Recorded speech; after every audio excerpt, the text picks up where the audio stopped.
सीधे चलते हैं उस सस्पेंस भरे पल में जहां हमने अपनी पिछली चर्चा छोड़ी थी। जरा कल्पना कीजिए, आकाश मार्ग से एक रहस्यमयी छाया नीचे उतर रही है और दुश्मन के खेमे में अचानक हलचल मच गई है। बिना किसी पूर्व सूचना के रावण का अपना सगा भाई विभीषण वानर सेना के ठीक बीचों बीच आ उतरा है। ये एक ऐसा नाजुक पल है ना, जहां एक छोटी सी भी गलती, मतलब एक गलत कदम, और युद्ध शुरू होने से पहले ही भारी रक्तपात हो सकता है। अब यहाँ एक बहुत बड़ा सवाल उठता है, क्या किसी दुश्मन के सगे भाई पर सचमुच भरोसा किया जा सकता है? आप देखिए, ये सिर्फ एक प्राचीन महाकाव्य की घटना नहीं है। अगर हम आज की दुनिया को भी देखें तो राजनीतिक शरण या कूटनीतिक शरण के मामलों में ये सबसे बड़ी दुविधा होती है। एक तरफ है आपकी खुद की सुरक्षा का डर और दूसरी तरफ शरण देने की नैतिकता। तो चलिए देखते हैं कि इस भयंकर जटिल परिस्थिति को उस समय कैसे संभाला गया था। उस वक्त के तनाव को जरा महसूस करके देखिए। हजारों वानर तुरंत विभीषण और उनके 4 मंत्रियों को चारों तरफ से घेर लेते हैं।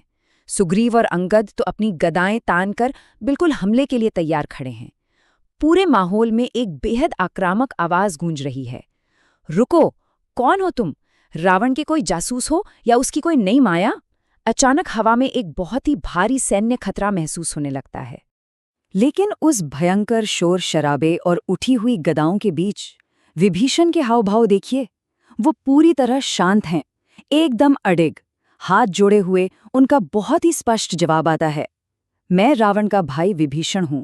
मैंने रावण के अधर्म को त्याग दिया है और श्री राम की शरण में आया हूं। एक तरफ वानर सेना का वो भयंकर गुस्सा और दूसरी तरफ विभीषण की ये असीम शांति। सच में ये कॉन्ट्रास्ट आपको हैरान कर देता है। चलिए अब आगे बढ़ते हैं श्री राम की सभा की ओर। ये हिस्सा लीडरशिप और दुविधा को सुलझाने की एक मास्टर क्लास है। अब इतनी बड़ी हलचल हो रही है, लेकिन श्रीराम बिल्कुल शांत बैठकर अपने सेनापतियों की बातें सुन रहे हैं। यहाँ हमें सैन्य नेतृत्व की व्यावहारिक सोच देखने को मिलती है। सुग्रीव का साफ मानना था कि राक्षस तो स्वभाव से ही मायावी होते हैं, इसलिए अपनी सुरक्षा के लिए इन्हें तुरंत बंदी बना लेना चाहिए। वहीं अंगद का तर्क था कि भाई, दुश्मन के भाई पर भरोसा करना पूरे कैंप के लिए आत्मघाती हो सकता है, किसी भी कीमत पर इन पर विश्वास मत करो। और जामवंत, उन्होंने एक बहुत ही अनुभवी रणनीतिकार की तरह पॉइंट रखा कि रावण के कुल का कोई इंसान अचानक इतना धर्मात्मा कैसे हो सकता है, इसकी पूरी खुफिया जांच होनी चाहिए। ये जासूसी के डर और व्यावहारिक कूटनीति का एक बेहतरीन उदाहरण है। तो अब एक तरफ पूरी सैन्य लीडरशिप है जिनकी सुरक्षा और व्यावहारिकता से जुड़ी चिंताएं बिल्कुल सही है, लेकिन यहाँ एक जबरदस्त कॉन्ट्रास्ट देखने को मिलता है। एक तरफ है सुरक्षा का कड़ा तर्क और दूसरी तरफ है अंतर्ज्ञान और भक्ति। इस पूरी तनावपूर्ण बहस के दौरान हनुमान जी बिल्कुल चुप थे। उनका ये मौन रहना दरअसल एक पूरी तरह से अलग नजरिया सामने लाने की तैयारी थी। अब देखते हैं हनुमान जी क्या कहते हैं। वो आगे आते हैं और बताते हैं कि लंका यात्रा के दौरान वो विभीषण से पहले ही मिल चुके हैं। वो पूरे विश्वास से कहते हैं कि विभीषण के हृदय में एक सच्ची, बहुत ही गहरी भक्ति है। उनके चेहरे के भाव किसी जासूस के हो ही नहीं सकते। वो पूरी तरह सच बोल रहे हैं। वो यहाँ कोई सैन्य लाभ लेने नहीं आए हैं, बल्कि मुक्ति पाने आए हैं।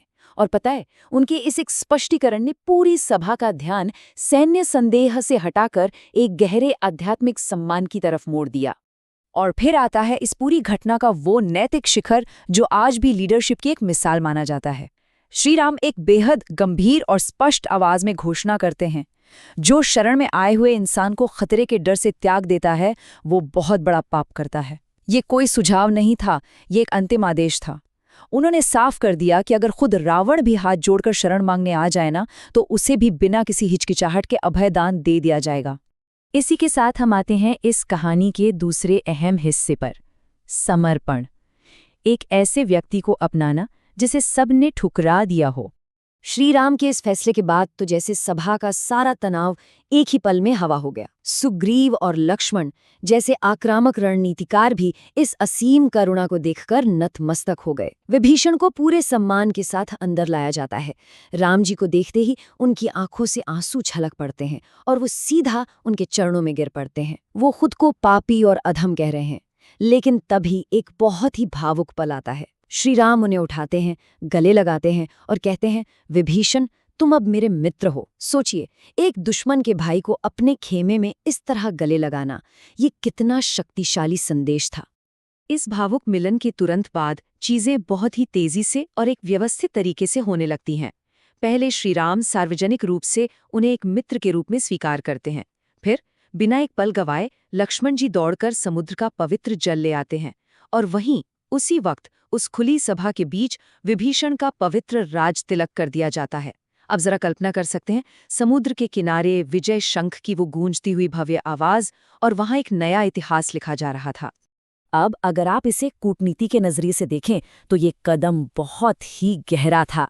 विभीषण को उसी पल लंकेश यानी लंका का राजा घोषित कर दिया गया। जरा सोचिए, एक निर्वासित शरणार्थी को उस जमीन का राजा बना देना जिसे अभी तक जीता ही नहीं गया है। इसका रणनीतिक और नैतिक वजन बहुत ज्यादा था। इसने पूरी दुनिया को ये बता दिया कि भाई ये युद्ध किसी जमीन पर कब्जा करने के लिए नहीं हो रहा है, बल्कि धर्म की स्थापना के लिए हो रहा है। लेकिन कहानी का सस्पेंस अभी खत्म नहीं हुआ है। समुद्र तट पर अचानक एक नया साया मंडराने लगता है। वो जो जीत और शांति का जश्न था ना, वो ज्यादा देर नहीं टिकता।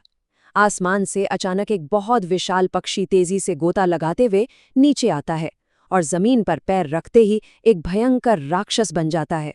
ये रावण का जासूस था, शुक। वो दूर से ही सुग्रीव को सीधा चुनौती देते हुए चिल्लाता है, इस तपस्वी राम का साथ छोड़ दो, तुम खुद एक राजा हो, एक स्त्री के लिए अपनी सेना की जान व्यर्थ में क्यों दांव पर लगा रहे हो। साफ दिख रहा था, ये सुग्रीव के दिमाग में संदेह डालने और इस नए गठबंधन को तोड़ने की एक बहुत ही चालाक मनोवैज्ञानिक चाल थी। अब यहाँ एक जबरदस्त टकराव देखने को मिलता है। एक तरफ सुग्रीव और वानर सेना का क्रोध 7वें आसमान पर है, वो सब उस जासूस को कुचलने के लिए दौड़ पड़ते हैं। और दूसरी तरफ श्री राम का वो गजब का कूटनीतिक संयम। वो तुरंत एक सख्त आदेश देते हैं कि इस दूत को बिना कोई शारीरिक नुकसान पहुंचाए जाने दिया जाए। ये हमें दिखाता है कि युद्ध के उस भयंकर तनाव में भी एक सच्चा लीडर कूटनीति के नियमों का और दूतों के अधिकारों का कैसे सम्मान करता है।